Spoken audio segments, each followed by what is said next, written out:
Welcome to another episode of One on One with Sam. And today I am very grateful to be joined by my good friend Field Yates. Field, how the hell are you? I am doing great. How are you? Good to catch up with you. Yeah, no, for sure. I mean, I know that, I think you're holding down the fort there in Nantucket. So hopefully, things are all good. Everyone's happy. Everyone's healthy and safe where you're at. Yes, they are. And the same to you and yours.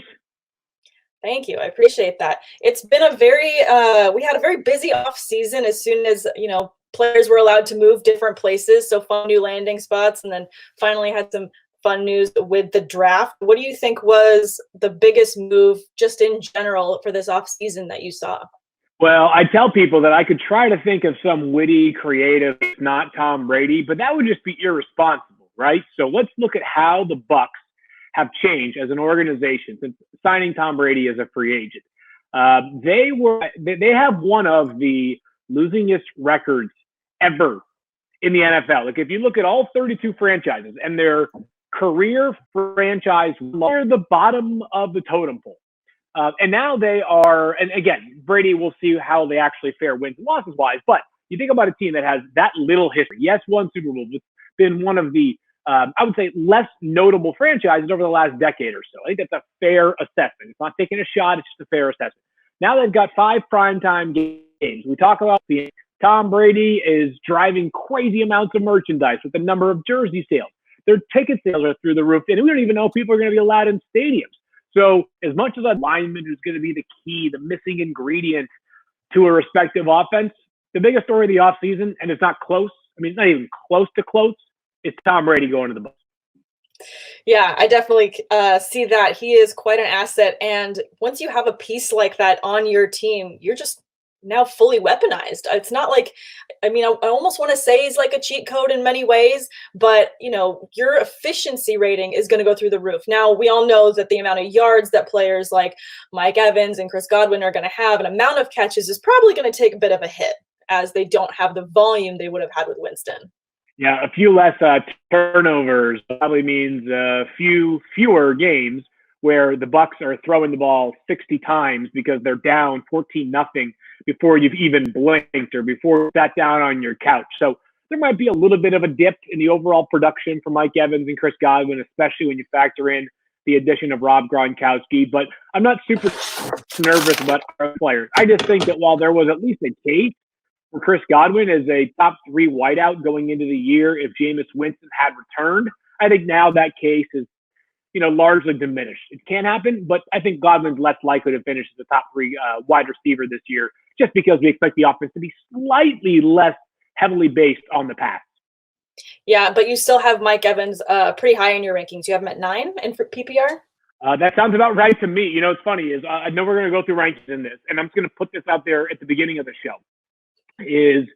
I spent a lot of time in my rankings during the spring. A lot of them were actually almost entirely built prior to the draft, and then the way our editors ask us is to have a slate in, and then when the draft comes around, we insert the rookie drafted. So like Clyde Edwards-Helaire probably went to the best spot he could possibly go. Right, his value is as high as we could possibly have him because he's with the Chiefs. But this is like the kind of thing you see on the bottom of a TV screen when you're watching a commercial and there's some sort of promotion subject to change.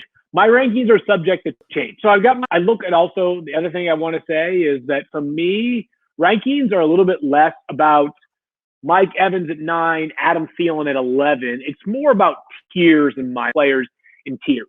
And what I mean by that is, let's say at the top of the wide receiver depth chart, you've got 5 guys that you say elite, premier, could be the number 1 wide receiver in fantasy, and it would shock nobody. That's tier 1.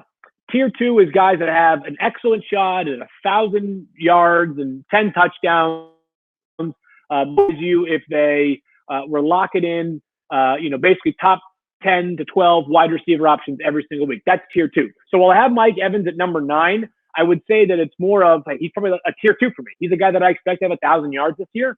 No, that definitely makes sense. And I know that all of our rankings are 100% subject to change because who knows what's going to happen between now and start of the season. I mean, for crying out loud, physical practices are yet to really truly begin, and that's still going to be interesting to see how those shake out. Funny enough, I'm Right. sure that you watched the golf on Sunday, did you? I did. Great. Loved it. Yeah, it was fantastic. But JJ Watt was on and he said something really interesting that totally I forgot that this even happened because, we live so much in the now with news. But the NFL lockout wasn't that far removed. And so he was saying, it's not that different than when we had to deal with that and the way that we're doing our meetings, the way that we're conducting ourselves outside of, we had to be outside of facilities for a certain amount of time. So do you feel like maybe we're being a bit too worrisome when it comes to things like we're saying, oh, they're going to be so far behind. They have to study the playbook. They're not going to have the time together to actually practice the passes. Should we be a bit less worried? What happens, Sam, is that when a player changes teams or has, an offensive system change or whatever, some sort of altered circumstances, and we say things like, man, didn't get enough reps, would have really benefited for some more practice. And then when a guy gets traded, we're like, didn't Brett Favre sign like 4 days before the season began with the Jets? Like there was, it was some ridiculous period of time that he had, and he comes out and goes gangbusters. And it's like, oh wait, you don't need that much time. Ultimately, it's a full game up front, and it's a pass and catch game for quarterbacks and wide receivers, and it's a run after contact and a run before contact game for running backs. So for overestimating the importance of practice, it's certainly incredibly important.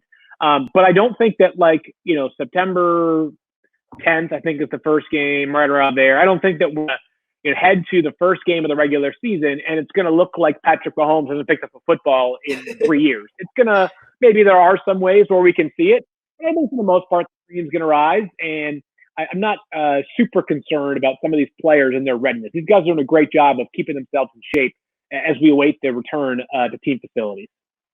Yeah, that's good to hear. And also, like you said, they're all professionals. This is what they do every day. They're responsible for taking care of their bodies. They're responsible for taking care of their quickness. And I'm sure that all of us are following eagerly certain players on Instagram to make sure that they're doing their workouts. But two running backs I just want to talk about really That's quick are Todd Gurley and Melvin Gordon, both in new homes, but in different situations.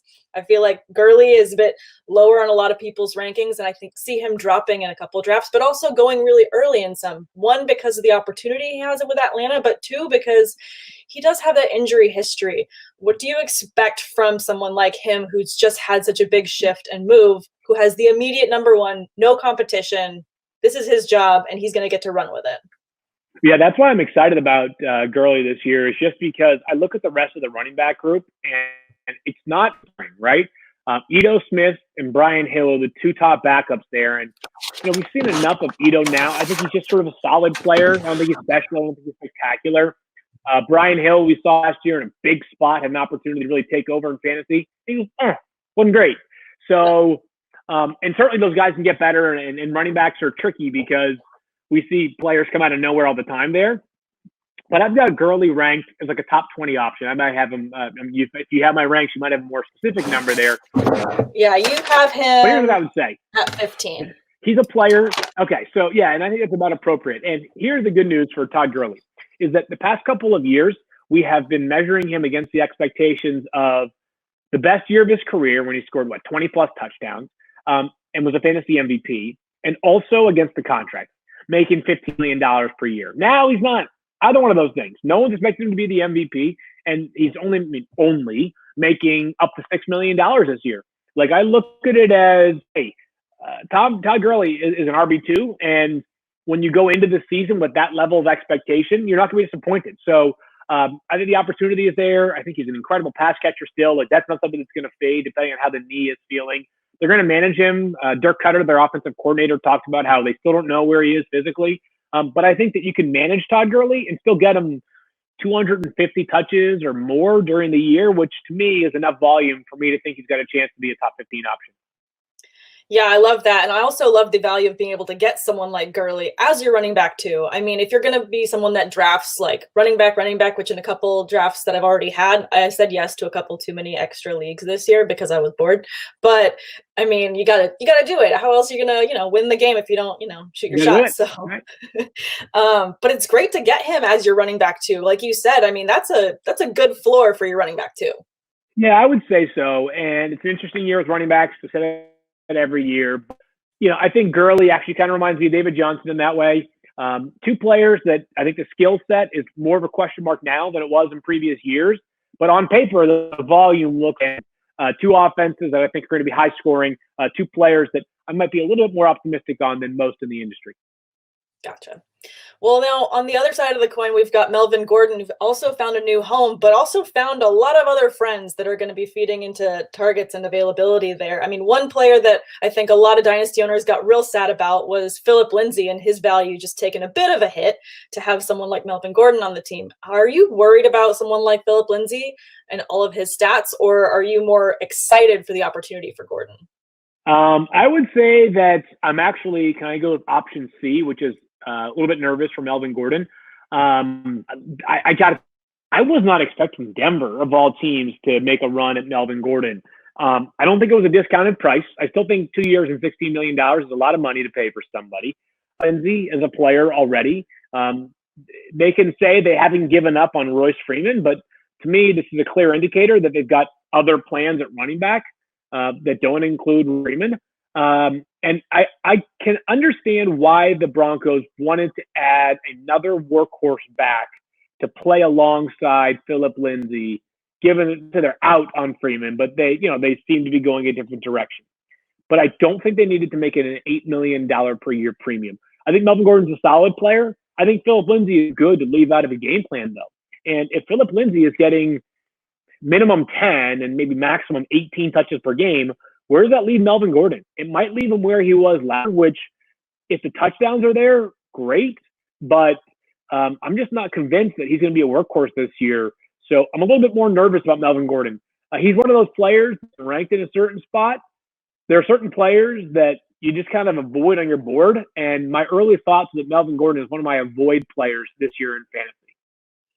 Yeah, definitely. I feel like has a lot of red flags around him, and definitely someone I actually saw drop a lot in specific drafts where I was like, Gordon's still on the board and we're in round 6. What's happening? But it's because people are very afraid of the amount of work he's going to get, and they just don't want to pay too much of a premium Sure. for someone who's not going to get, that volume.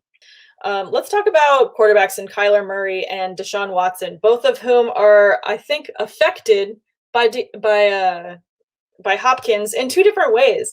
One in a very big benefit and one in a big loss. So let's talk about the fun one and the benefit. Now, I know that we said that rankings are very flexible, and I myself have Kyler Murray very high, but you also have him in your top 5 for going into next season. And now, is this the DeAndre Hopkins effect taking hit on that ranking?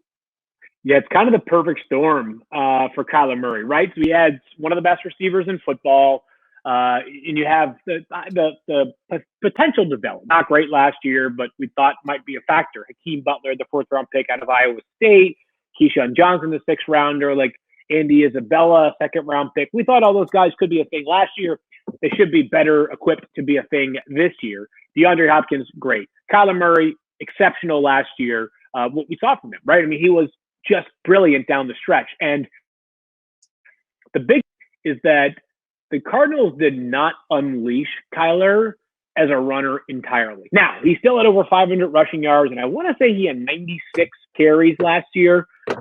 It wasn't a huge total, and but it was one of those where I'm saying to myself, like, they don't have to work that hard to maybe like add 25 or 30 extra carries for Kyler, which if you do the math, that could be like another 15 to 20 or 25 fantasy points just on rushing yards alone for Kyler. And then beyond that, they were super conservative last year. If you go back and look, and this is sort of an anecdotal bit of proof, but Cliff Kingsbury was so conservative when it came to opportunities in the red zone where they could have easily justified going for it on 4th down, and instead they're settling for like chip shot field goals.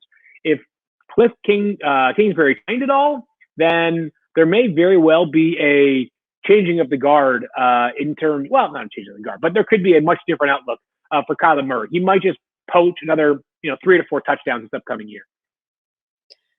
Yeah, I could see that happening, and it would be really fun to see those numbers take a jump. Like you said, he did have some rushing, but probably not what everyone hoped for, considering we're kind of used to Lamar Jackson and his numbers in the rushing game.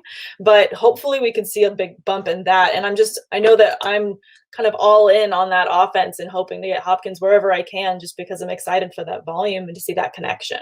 Sure. Yeah, I can't wait. I mean, I know it's easy to pan the why you traded away DeAndre Hopkins. Let's just focus on how great of a move it was for the Cardinals, and opportunistic. And I give Steve Keim, their GM, a lot of credit for Williamson. He's going to have to pay DeAndre Hopkins too, but it's one of those things where you say, you know what, we'll worry about that when it's time to worry about that. In the meantime, let's get one of the best wide receivers in the NFL in the fold. Absolutely. Now let's talk about Deshaun Watson, who is very near and dear to my heart, as I have him in one of my longest dynasty leagues, and I just extended his contract. So very excited about him. However, he did just lose Hopkins, but he did just gain Brandon Cooks and David Johnson, which they've never had a true, I don't want to say never, but having a running back one has been a bit difficult for the Texans to maintain. Are we a bit more hopeful with what David Johnson can bring? And maybe should I not be missing out on hope for Watson this year and taking a huge hit in his numbers? Well, I tell you what, Sam. So just David Johnson quickly, and then I'll move to Watson. Is ESPN had it on table topics, the great Keith Lipscomb organizing that, and one of them was either a breakout or a sleeper running back. And I know I'm going to sound like a crusty old man by saying this, but I'm not sure how much I believe in the idea of sleepers or busts in fantasy football anymore. The reason is that, busts are tough for me. It's like when someone asks me, what's going to be the surprise of the draft? Like, well, if I knew, it wouldn't be a surprise, right? For busts, like, who do I think is going to bust? Well, if I thought he was going to bust, I wouldn't rank him high. You know what I mean? So sleepers and busts is sort of a tough term for me. And especially because there's great fantasy football podcasts and just so much information in general, right? There are so many people that are working so hard to make fans and players of the game so smart.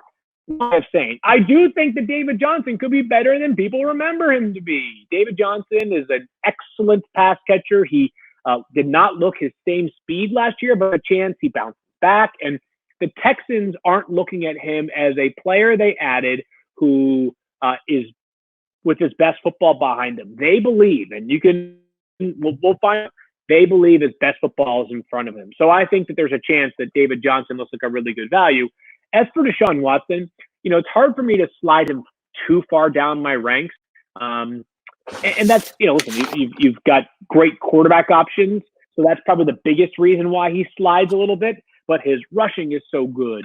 His ceiling is so high. His floor is really high. His ceiling may not be as high as it was last year just because, DeAndre Hopkins is a remarkable player. But, if you look at their offense, many teams can go wide receiver for wide receiver with them. You've got Will Fuller. I know he's never healthy, but if he does stay healthy somehow this year, Will Fuller, Brandon Cooks, you've got Kenny Stills, you've got Kiki Cutie. That's 5 guys who you have some level of confidence in. You've got a running back in David Johnson I just talked about, and you go 4 deep at tight ends that you think have a chance to contribute. So I think that Deshaun is going to be just fine this year. A little bit lower in my ranks this year than previous seasons, but again, so many great quarterback options that I'm not going to quibble too much earlier. And for me, Deshaun is a tier of, if you have him, you're starting him every single week. Absolutely. And we all know that he can still complete a pass despite being kicked in the face. So we know that he's an amazing player. Yes. Correct. That right there is exhibit A for why he is a legit beast. I couldn't even see, but I knew he was in the corner, so I completed the pass. I know. He's just I have no words sometimes. He's Houdini on the football field is what he is. Absolutely. We're going to circle back around to where we kind of started with the Patriots and go back to Gronk talk, because people wanting to know what to do with Gronk and wanting to know where to draft him. We just did our tight end rankings this past Saturday. And for myself, I'm leaning towards the top 10 and up for me when it comes to placement for him, just because he has that connection with Brady. Do you feel that he's going to struggle having been out for a whole year, or is it more like we're getting a healthy Gronk, so we should be happy? Yeah, I mean, somewhere in between. There are still 3 really great tight end options. I mean, 2 incredible options with Travis Kelce and George Kittle in fantasy. Zach Ertz is like an almost quite as outstanding option. But Gronk doesn't strike me as like right there next to them. And remember 2018, this is what we do in all sports. But like, we remember, wow, huge catch in the Super Bowl down the seam, right? And awesome in the AFC Championship game. Every week during 2018 was a roller coaster with Gronk. You weren't sure if you were to get great Gronk. And there where it looked like the ability to be that player every single week had passed him by. He's been away from football. I'm sure he's feeling much healthier. Any player would be that way with the year off. I think Gronk, a top 10 tight end option, but I don't like if there's a premium to be paid, I'm not the one paying it this year for Gronk, if that makes sense. Sure. Maybe you're hoping to snag him on a little bit of a later pick, hoping that people have forgotten in those later rounds. If you bypass Gronk, I don't think it's like your only opportunity to get some value there.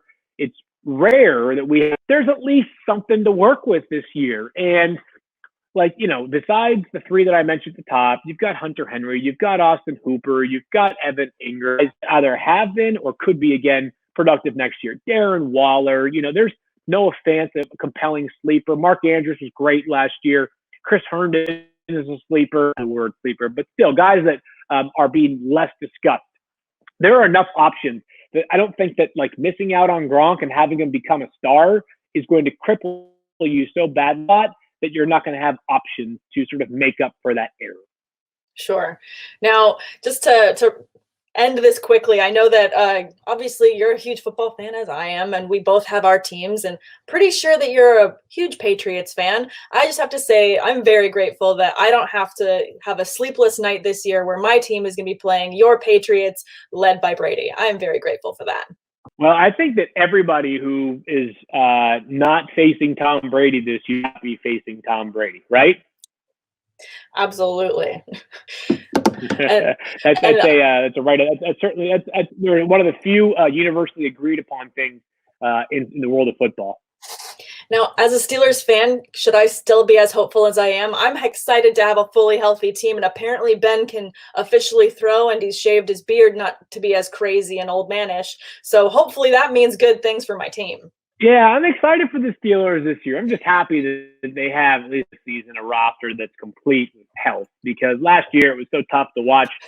It wasn't just backup quarterbacks, it was backup receivers, backup running backs, you name it. It was just like every time I turned media guide to see who I was actually watching for the Steelers. So I'm glad they have a much healthier core this time around and seem to be in a much better spot and, much more up the Ravens. It's going to be really tough, but they at least have a chance to push for the division championship and maybe even, or if not a division championship, then at least a wild card, starting this year. Fingers crossed. I'm definitely hopeful for it. Thank you so much for taking the time and joining me today. Appreciate having me on. It's always good to catch up, and I wish you all the best with however long quarantine lasts, and hopefully we get some football on time this year. Hopefully, we'll get the football on time, but most importantly, everyone will be safe and they'll find the healthiest and best way to get us the football we want and make sure that everyone's safe. No doubt about that. Everybody continue to be healthy and continue to take the right measures that you need to take to keep doing our own small part to help us to our normal at some point here soon. Definitely. Now, guys, if you haven't already, go ahead and please hit subscribe. And if you're looking to follow Field, he's at Field Yates on all forms of social media and amazing on the gram. If you don't follow Field on the gram, you're missing out on some great puppy pictures because little Cisco is adorable.